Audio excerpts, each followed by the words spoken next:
আসসালামু আলাইকুম everyone, welcome to my channel. আশা করি আপনারা সবাই অনেক ভালো আছেন। আজকে আমি আপনাদের সাথে শেয়ার করব বাসায় চিজ না থাকলে আপনারা কিভাবে খুব সহজেই চিজি এবং ক্রিমি একটি রামেন রান্না করতে পারেন। চলেন আজকে আমরা রেসিপিটি শুরু করি। প্রথমে আমি একটি প্যানে খুব সামান্য পরিমাণে পানি এবং পানিতে দিয়ে নিচ্ছি পরিমাণ মতো লবণ এবং খুব অল্প পরিমাণে তেল।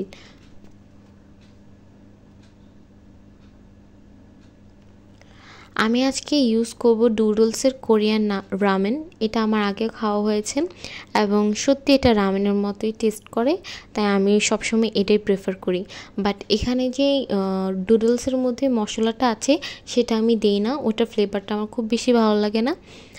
কিন্তু আমি কী ইউজ করি অবশ্যই দেখাবো। আমি এখানে ইউজ করি বুলডগের হট সস। এটা আপনারা যে কোনো সুপার মার্কেটে পেয়ে যাবেন এবং এটার টেস্ট জাস্ট ওয়াও, এবং এটার প্রাইস 450 টাকার মতো। পানি গরম হয়ে গেলে এখানে আমি আমার নুডলসগুলো দিয়ে দিব এবং এটা সিদ্ধ হতে বেশ ভালোই সময় লাগে। আনুমানিক 10 থেকে 15 মিনিট আপনার এখানে সময় লাগবে। নুডলসগুলো সিদ্ধ হয়ে যাওয়ার পরে যদি পানি খুব বেশি দেখেন তাহলে আপনারা ফেলে দিতে পারেন পানিগুলো, বাট ব্রথ যদি বেশি রাখতে চান সেটাও আপনারা রাখতে পারেন। নুডলসগুলো সিদ্ধ হয়ে যাওয়ার পর আমি এখানে প্রায় 1 চামচের মতো গুঁড়ো দুধ দিয়ে নিয়েছি এবং এটাকে ভালো করে মিক্স করতে হবে যেন কোনো ধরনের কোনো লাম্পস না থাকে। ঠিক একইভাবে আমি এখানে হাফ চা চামচের মতো ময়দা দিয়েছি। আমি কোনো এক্সট্রা পানি নিইনি ময়দার সাথে, এক্স্যাক্টলি হাত দিয়ে দিয়েছি আমি ময়দা এবং পুরো শুকনো ময়দাটাই দিয়েছি, আপনারা দেখতেই পাচ্ছেন। এবং এটাকেও খুব ভালোভাবে আমার নাড়তে হবে যেন কোনো লাম্পস না থাকে।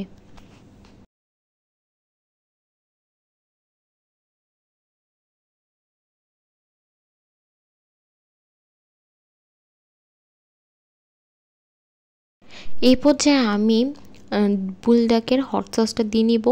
আপনারা আপনাদের টেস্ট বাড অনুযায়ী ঝালটা দিবেন। আমি খুব মিডিয়াম স্পাইসি পছন্দ করি, তো আমি একটু একটু করে প্রথমে দিয়ে নিচ্ছি, তারপর আবার দিয়ে নেব যতক্ষণ পর্যন্ত আমার টেস্ট অনুযায়ী না হয়। আপনারাও সেম কাজটি করতে পারেন।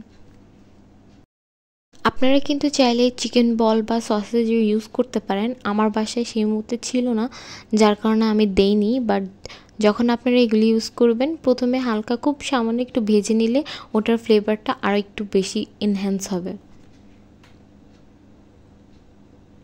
তো এই তো আমার চিজি ক্রিমি রামেন নুডলস একদম রেডি, চিজ ছাড়া।